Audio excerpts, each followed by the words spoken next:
نبينا وشفيعنا وحبيبنا ومولانا محمد معدن الجود والكرم وآله الكرام والكريم وأمته الكريمة وبارك وسلم. بات یہ چل رہی تھی کہ صلح کلی قسم کے جو مولوی لیڈر ہیں کس طرح سے آیتیں اور حدیثیں پیش کرتے ہیں اور اس کے معنی و مفہوم کو غلط طریقے سے بتا کر کے قوم کو گمراہ کرتے ہیں اور غلط موقع پر بیان کر کے گمراہ کرتے ہیں. اب انہی میں سے ایک چیز یہ بیان کرتے ہیں یہ صلح کلی، کہتے ہیں دیکھو عبداللہ بن ابی منافق کو ایک مرتبہ حضور صلی اللہ تعالیٰ علیہ وآلہ وسلم نے اپنے پاس بلا کر مشورے میں شریک کیا. عبداللہ بن ابی بہت بڑا منافق بلکہ منافقوں کا سردار تھا، تو ایک بار سرکار نے بلا کر کے مشورے میں شریک کیا.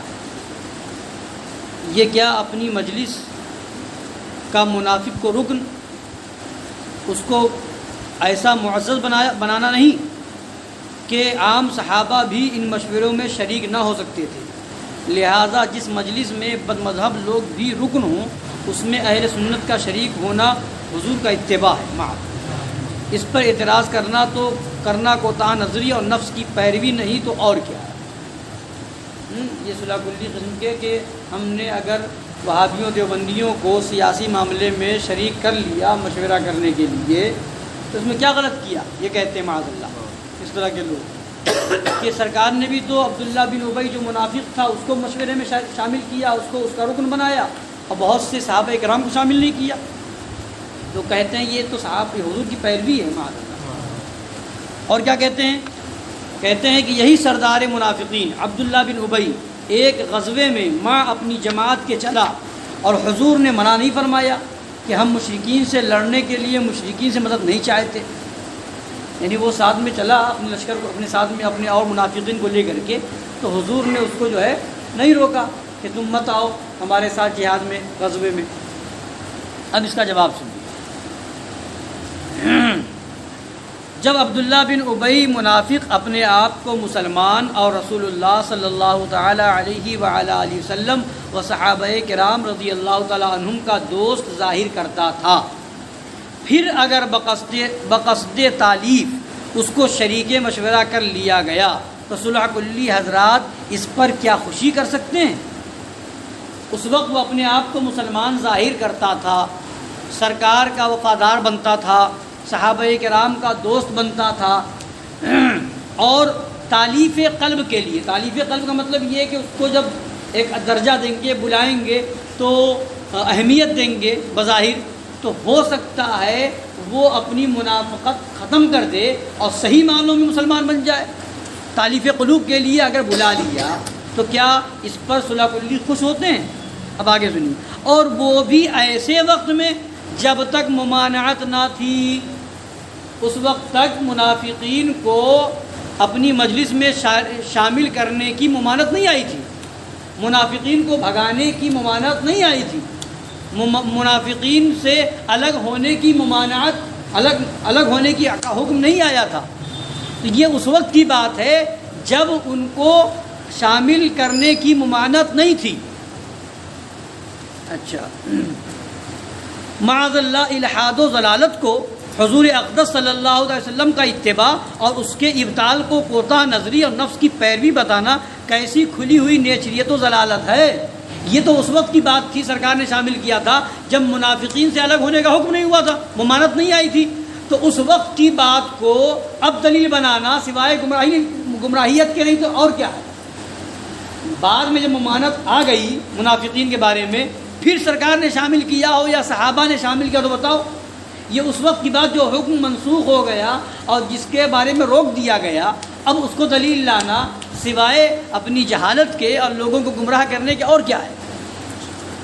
فرماتے ہیں کیا حضور اقدس صلی اللہ تعالیٰ علیہ وسلم نے یا کسی صحابی رضی اللہ تعالیٰ عنہ نے اس منافق سے یہ بھی فرما دیا تھا کہ تو بھی حق پر ہے، راہ راست پر ہے، تیری اہانت اسلام کی اہانت، قوم کے ساتھ غداری ملک کی بدخواہی ہے؟ کیا صحابہ نے یہ بھی کہا تھا یا حضور نے یہ بھی کہا تھا کہ تو بھی حق پر ہے اور میں بھی حق پر ہوں، تو بھی صحیح ہے میں بھی صحیح ہوں، یہ کہا تھا؟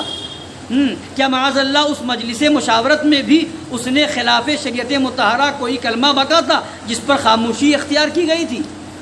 وہ شریک کیا گیا اس کو، تو کیا اس نے کوئی شریعت کے خلاف جملہ کہا اور اس پر صحابہ خاموش رہے ہوں یا سرکار خاموش رہے ہوں؟ آج کل جو میٹنگیں ہوتی ہیں صلح کلیوں کی تو اس میں خلاف شرع جملہ بولا جاتا ہے اور لوگ خاموش رہتے ہیں، تو کہاں وہ معاملہ اور کہاں یہ معاملہ، اور پھر وہ ممانعت کے پہلے کی بات تھی، تو ممانعت کے بعد دلیل بنانا ہی جائز نہیں، درست نہیں ہے۔ کیا اس سے اقوال تانیث کہے گئے تھے؟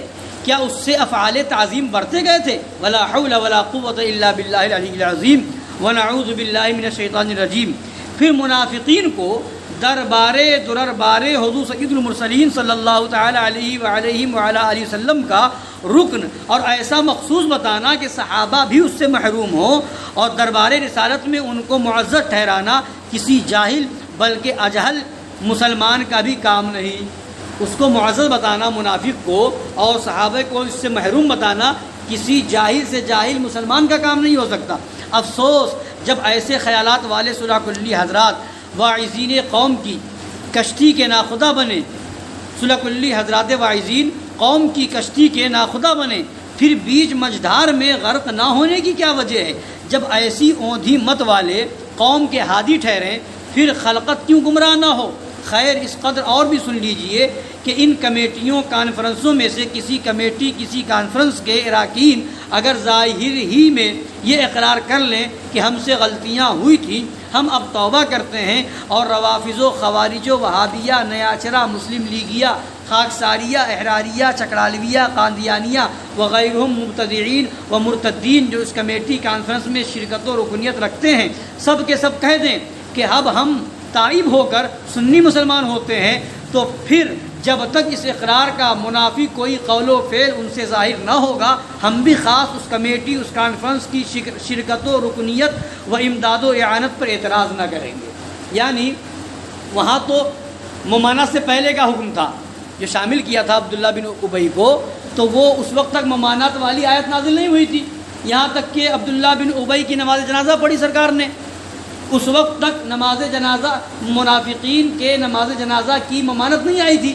ہاں جب آیت نازل ہو گئی وَلَا تُصَلِّ عَلَىٰ أَحَدٍ مِّنْهُمْ مَاتَ أَبَدًا وَلَا تَقُمْ عَلَىٰ قَبْرِهِ، ان منافقین میں سے کسی کی نماز جنازہ نہ پڑھیں، تو پھر اس ممانعت کے بعد کبھی حضور نے نماز جنازہ پڑھی ہو یا کبھی صحابہ نے پڑھی ہو یا کبھی اس کو کسی منافق کو بلایا ہو، اپنے ساتھ کھلایا ہو، پلایا ہو، تو ثبوت لے کر کیا ہو۔ یہ اس سے منع کرنے، اللہ کا حکم جو منع کا آیا اس سے پہلے کی بات ہے، تو پہلے کی بات کو دلیل نہیں بنا سکتے۔ اب اللہ کا حکم یہ آ چکا ہے، اب یہ دلیل نہیں بنا سکتے، تو یہ تو شریعت کے خلاف بکواس کرنا ہے۔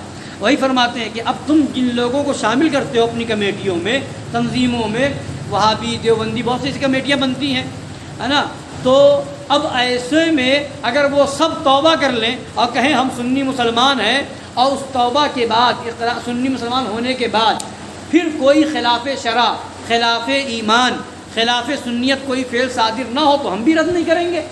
تم سنی ہو جاؤ گے تو ہم بھی کچھ نہیں کہیں گے، وہی فرما رہے ہیں۔ اچھا، اور پھر ان لوگوں نے کیا بات کے پیش کرتے ہیں کہ جنگ میں ساتھ چلا عبداللہ بن ابی اپنے لوگوں کو لے کر کے ساتھ میں چلا، حضور نے منع نہیں کیا، تو فرماتے ہیں یہ کون نہیں جانتا کہ ایک وقت میں شراب نوشی جہاں تک نشہ نہ لائے جائز تھی۔ شروع اسلام میں شراب پینا جائز تھا، کب تک؟ جب تک نشہ نہ آ جائے اس وقت تک جائز تھا۔ اتنا پی لو کہ نشہ آ جائے تو حرام۔ یہ کب تھا؟ پہلے۔ اتنا پینے سے جس سے نشہ نہ آئے اتنا پینا جائز تھا شروع اسلام میں۔ تو فرماتے ہیں یہ کون نہیں جانتا کہ ایک وقت میں شراب نوشی جہاں تک نشہ نہ لائے جائز تھی، یا قبلہ بیت المقدس تھا۔ شروع اسلام میں ہمارا قبلہ، مسلمانوں کا قبلہ کون تھا؟ بیت المقدس۔ بعد میں خانہ کعبہ ہوا حضور نے جب چاہا تو فرماتے ہیں بعد کو شراب مطلقاً حرام کر دی گئی، اب کوئی ایک قطرہ بھی پیے گا تو حرام ہے۔ اس وقت تک جب تک نشہ نہ آئے، اگر 4 گلاس پینے کے بعد نشہ آئے تو 3 گلاس پینا جائز تھا، اب ایک قطرہ پینا جائز نہیں ہے۔ تو اب کوئی صلح کلی کہے گا کہ ہاں صحابہ نے معاذ اللہ یا پھر شروع اسلام میں تو یہ شراب پینا جائز تھا، تو اللہ ہم بھی پی لے، اتنا پی لے جتنے میں نشہ نہ آئے، معاذ اللہ دلیل بنا کے پیے گا۔ یا پھر شروع اسلام میں نماز خانہ کعبہ کے علاوہ بیت المقدس کی طرف پڑھی جاتی تھی نماز چہرہ کر کے. تو اب کوئی صلح کلی کھڑا ہو کہ نہیں ضروری تھوڑی ہے خانہ کعبہ ہی کی طرف چہرہ کر کے نماز پڑھو. شروع اسلام میں تو بیت المقدس کی طرف چہرہ کر کے نماز پڑھتے تھے. تو لاؤ 3 وقت خانہ کعبہ کی طرف پڑھیں اور 2 وقت بیت المقدس کی طرف پڑھیں گے نہیں. تو فرماتے ہیں بعد کو شراب مطلقاً حرام کر دی گئی، کعبۃ اللہ کی طرف نماز پڑھنے کا حکم آ گیا. اب اگر یہ صلح کلی واعظین شراب نوشی کے جواز کا فتویٰ دیں یا کعبہ سے پھر کر پھر بیت المقدس کی طرف نماز پڑھیں اور دلیل میں معمول سابق پیش کریں تو کیا وہ الزام سے بری ہو سکتے ہیں؟ کیا دلیل دینا صحیح ہوگا؟ تو جیسے یہ دلیل دینا صحیح نہیں ہے کہ پہلے نماز بیت المقدس کی طرف پڑھتے تھے تو ہم بھی پڑھیں، پہلے شراب اس وقت تک جائز تھی جتنا نشہ نہ آئے تو ہم بھی پی سکتے ہیں اتنی شراب، تو یہ دلیل دینا جیسے درست نہیں ہے ویسے ہی اس کو مشورے میں شامل کرنے والی دلیل دینا جائز نہیں ہے، ویسے ہی جو ہے اس کے غزوے میں شامل ہونے والی دلیل دینا، پہلے والی بات لانا یہ درست نہیں ہے، ہرگز نہیں. بس یہی حال صلح کلی واعظین کی اس دلیل کا ہے کہ ایک وقت میں منافقین کو بھی اجازت تھی کہ لشکر ظفر پیکر کے ساتھ چلیں اور جہاد میں شریک رہیں، گو جہاد کا ثواب نہ پائیں بلکہ منافقین کے جنازے کی نماز بھی خود حضور رحمت للعالمین صلی اللہ تعالیٰ علیہ وآلہ وسلم پڑھاتے تھے، لیکن یہ حالت ایک خاص زمانے تک محدود رہ کر منسوخ ہو گئی. جہاد میں ساتھ چلنے کی بھی ممانعت کر دی گئی، ان کے جنازے کی نماز بھی پھر حضور اقدس صلی اللہ علیہ وسلم نے نہ پڑھی، چنانچہ خود قرآن مجید میں موجود ہے فَقُلْ لَن تَخْرُجُوا مَعِيَ أَبَدًا وَلَن تُقَاتِلُوا مَعِيَ عَدُوًّا. اب تم ہرگز میرے ساتھ سفر نہ کرنا اور ہرگز میرے ساتھ کسی دشمن پر جہاد نہ کرنا، منع کر دیا گیا. اور آیت کریمہ ملاحظہ ہو وَمَا كَانَ اللَّهُ لِيَذَرَ الْمُؤْمِنِينَ عَلَى مَا أَنْتُمْ عَلَيْهِ حَتَّى يَمِيزَ الْخَبِيثَ مِنَ الطَّيِّبِ. یعنی تو اے محبوب تم فرما دو کہ اے منافقو اللہ مسلمانوں کو اس حالت پر ہرگز نہ چھوڑے گا بلکہ گندوں کو ستھروں سے ضرور الگ کر دے گا، گندوں کو ستھروں سے ضرور الگ کر دے گا. اور آیت کریمہ ملاحظہ ہو وَلَا تُصَلِّ عَلَىٰ أَحَدٍ مِّنْهُمْ مَاتَ أَبَدًا وَلَا تَقُمْ عَلَىٰ قَبْرِهِ. یعنی ان منافقوں میں سے جو کوئی مر جائے اس پر نماز جنازہ کبھی نہ پڑھو اور نہ اس کی قبر پر کھڑے ہو. اِنَّهُمْ كَفَرُوا بِاللَّهِ وَرَسُولِهِ. بے شک انہوں نے اللہ اور اس کے رسول سے کفر کیا. تو اس منسوخ شدہ امر کو سند بنا کر پیش کرنا اور قرآن عظیم و حدیث کریم کے نصوص صریحہ سے اعراض فرمانا صلح کلی حضرات واعظین ہی کو مبارک رہے. حضرات اہل سنت کسرہم اللہ تعالی و نصرہم دنیاوی لالچ اور نفسانی طمع پر ایک جدید شریعت ہرگز قائم نہیں کر سکتے.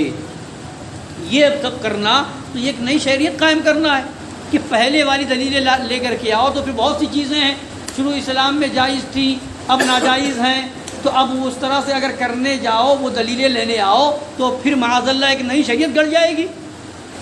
پہلے اسلام میں متاع جائز تھا تو اب کیا وہ بھی جائز کر دو گے؟ پہلے اسلام میں گدھے کا گوشت بھی کھایا جاتا تھا تو کیا آپ وہ بھی کھانا شروع کر دو گے؟ معاذ اللہ رب العالمین. سرکار نے ایک جنگ کے موقع پر اس کو حرام فرما دیا. تو بہت سی چیزیں ایسی ہیں جو شروع اسلام میں منع نہیں کیا گیا تھا ان چیزوں سے، بعد میں ممانعت آ گئی تو اب بعد کا حکم مانا جائے گا، پہلے والے حکم کو دلیل نہیں بنایا جائے گا. منافقین کو بھی مشورے میں شامل کرنے کی ممانعت پہلے نہیں تھی، منافقین کی نماز جنازہ کی ممانعت پہلے نہیں تھی، منافقین کو جنگ میں شامل کرنے کی ممانعت پہلے نہیں تھی. تو اب بعد میں جب ممانعت ہو گئی تو اب اس کو دلیل بنانا کسی طور پر جائز نہیں ہے. اللہ تعالیٰ عقل سلیم عطا فرمائے اور ان صلح کلیوں کے مکر سے فریب سے ہم سب کو بچنے کی توفیق عطا فرمائے. آمین برحمتک یا ارحم الراحمین.